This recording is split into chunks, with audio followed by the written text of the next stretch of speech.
आज आम शिखा कौन गुणितक कौन शिखा गुणितक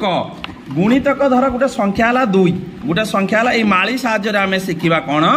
गुणितक। अच्छा 2 अच्छा 2 जदि गोटे संख्या मन कर 2 आम ये 2टा माली नेले देख लो ना 2टा माली नहीं गोटे काठी लगेदेले गोटे माने टेप लगेदेले तापर आउ 2टा माली नहीं आउ गोटे पुणी लगेदेले टेप तापर आउ गोटे माली नहीं आउ गोटे टेप लगेदेले देख तुम ये देखिपार 2टा अच्छी ए शुण 2टा अच्छी है 2टार मत कुह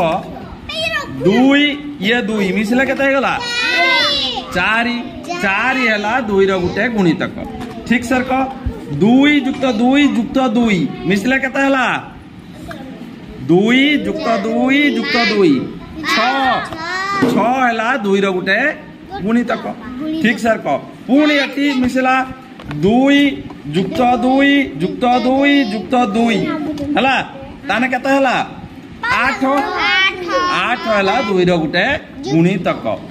एही को आमे जेते संख्या बढ़े बढ़े जीवा 2 गुणितक संख्या सेते बढ़ी बढ़ी जानिबो तेणु गुणितक असंख्य अच्छी बुझी पारल ना जदि आमे माली साहाय्य जानिबा आगे 2 तापर 4 तापर 6 तापर 8 तापर 10 एरको अनेक गुणितक